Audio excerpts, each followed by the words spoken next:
Hey, welcome. This is episode 4 of Rewrite in Motion, where we are rewriting a screenplay, The Untitled Action Cop versus Stripper Thief. Let's do a quick recap on how we got to this point. We're using AI not to do any of the writing because AI cannot connect to source energy or anything like that. So AI is not a tool to write for you. But we are using it to visualize scenes from the screenplay to test whether or not the scenes are clear. Clarity is one of the things that's often overlooked. And the theory is if AI can see it, then a script reader should be able to see it too. So let's do a quick recap on how we got here. So we opened with the scene of the first moving image of the horse, the running horse, which was the first moving image in the history of filmmaking, allegedly. So we open with that. Then we go from this running horse into this running horse, which is a bit of an update, but it sets the tone for the movie. And we asked ChatGPT to create some images, basically just cut and paste it straight from the screenplay. It's not consistent, for one, and for two, it does AI things still. It's not. Well, there are some apps out there that are getting real close to being able to make a movie, but ChatGPT is not it. For our purposes, just to illustrate, it's passable. So it came up with this image for our hero. The hero does not have to be a white guy, but the hero absolutely could be a white guy. So the image is okay. The Mustang's a little off. It's not. I think it's the fact that I said police interceptor that threw ChatGPT off. Tried to make like a traditional police interceptor, like a Crown Vic or a Dodge Charger, but I wanted it to be a Mustang version. So it kind of struggled there. As you can see, it has the word interceptor, which wouldn't be there, but that's the image we got. And then we also asked it to do an aerial shot with the helicopter police following the chase, and we got this image chasing a late model Camaro. Kind of, but for a reader of a screenplay, you get the picture of what's going on. If we were to be watching an actual movie, which would look a hell of a lot better than this. Again, the idea of the screenplay is not to give you the actual movie, give you an idea of what the movie would be or will be. And then we talked about the suspect. We just cut and pasted the description for the suspect as gritty, grimy, and gruff. I was just messing around with that one. But this is what we got back, shooting at people like suspects do. Continuing the chase a little bit, I took the images and I threw them into Midjourney and just did a quick animation. Nothing like I know Higgsfield and Luma AI, they're designed to do this type of thing. They would do a much better job. But this is just quick because it's not for a movie presentation. This is just illustrative for a screenplay, which would sell someone on the idea to make the movie. So it's not for public consumption. So there's no need to go all out. It's not trying to make it look like the actual movie all the way. But it gives you the idea. Right? AI really struggled here. ChatGPT and then, of course, Midjourney using the ChatGPT image struggled. Because the front of this is more like a Crown Vic, but then the back of it had more or less Mustang lights, but the front end was off. And the suspect is shooting at other people, trying to cause an accident to block the road so he can get away. That's where we opened, and we're going to continue the rewrite. If you want to see how we got to this point in the rewrite journey, you can check out episodes 1, 2, or 3.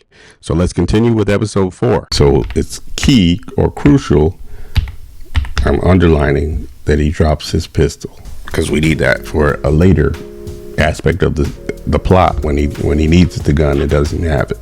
Okay, I don't think we need to say his name here. Again, before we said the highway was blocked, we're just going to reiterate that. You know, we showed it, now we're going to say it, or have the helicopter guy say it, because it's an important point as to why he's alone and why he doesn't have backup. Shorter sentences, skip a lot of words, you know, especially during a intense situation. Okay, here is another cliche or trope, right? The helicopter is right there, and the helicopter solves so many problems in real life that it makes our storytelling. We want challenges for the hero or for our characters, and in real life, these helicopters, they solve so many problems that it's like cell phones too. You want to get rid of the cell phones, and in a chase type movie, police chase, you kind of want to get rid of the helicopters. And it's a cliche, right, where they're running out of fuel, so the helicopter has to go back to the base there to refuel right at the crucial moment. Again, we're doing that right here at the beginning of the story, so I'm implying that I'm not going to be able to do that again. We're going to have to find other creative ways to get rid of the helicopter. We're just picking up the cliches and the tropes from the past and putting them right up front here. So I'm going to leave it, but I am knowledgeable that it is. Here we go again, right? But I'm hoping that the audience will be forgiving, because I didn't do this like an hour and a half in, and they're like, "Oh, come on, you know, we're doing this right up front, getting this out of the way, so we're not going to do it again." Otherwise, that would be real, you know, streamerish. I shouldn't say that. I take that back. I shouldn't say that, because if the streamers called me tomorrow, I would. Yeah, I shouldn't say that, but you know what I mean. So we're gonna keep that in for now. But this next line, it bumped for me.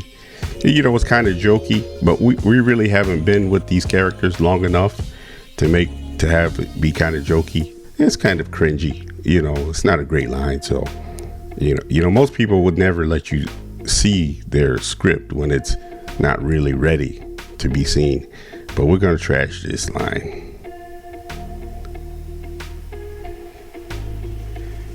Yeah, he can land on top of him. Ain't nobody landing no helicopter on top of nobody. So we're gonna get rid of that. Whatever the previous writer was thinking, we're gonna trash that.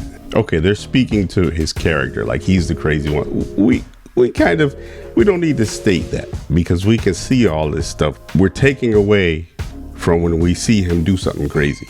So we're gonna cut that down too. We're not gonna say, you're the crazy one.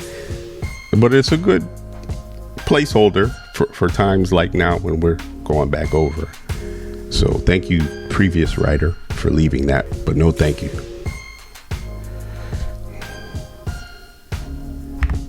So I still got you guys. Then he says, the helicopter guy says, not for long. Now, this is in the middle of a chase, right? So everything should be immediate and in the moment. So rather than I'm gonna leave you soon, he should be saying I'm leaving you right now. So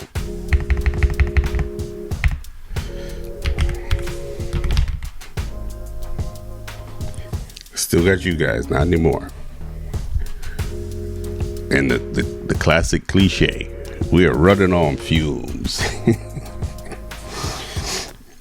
So we get them out of the picture, the helicopter's out of the picture, the highway is blocked, so he can't get any backup. They're out of the picture, so now he's on his own.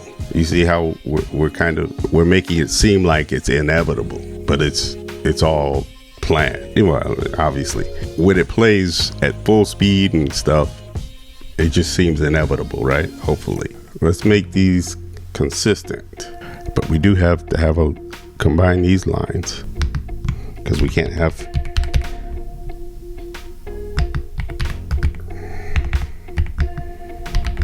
them speaking twice in a row without something else in between.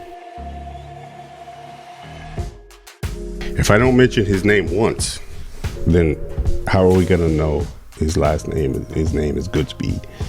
So I'm gonna mention it at least once, because yeah, we can read it in the script, but in the actual film, or when it's filmed, we don't see the stuff in the action lines. So if someone doesn't say his name, or you'll think his name is just Speed, but it's not. So I'll just put it there for now. We'll probably move it, but all of this is not official, obviously. Cop talk, but that's all stuff you would research if you wanted it to sound more official. What we do is create the illusion of officiality. So this whole game thing is something that is going to be unique to this this group, this world that we're creating. That's just going to be something that they do. As they say, life is but a game, right? Okay, so we got rid of the helicopter. We got rid of the other traffic, the backup. He can't get back up because the road is blocked. All right, so now we're ready for something to happen, something good to happen, right? But wait a minute, there's more. Okay, eastbound. So we were headed with Speed and his Mustang, we're headed westbound. So just reading it, you can figure out that he's coming directly the opposite direction. But if you're just reading quickly, you might not put that together right off the bat. So on this eastbound, we'll change that to, because the traffic behind him can't move because the highway's blocked. The F-150 pickup truck, police truck, is coming at him, coming toward him. So only person who can get to him, because the helicopter was running on fumes. So we have another character introduction. Tune in next time and we'll find out what image ChatGPT chooses to represent this new character. Obviously, I have an image in my mind, but I'm curious how AI will interpret our elaborate AI prompt, also known as a screenplay. See you then. All screenplay material is the property of StoryRay LLC. Unauthorized use or reproduction is prohibited.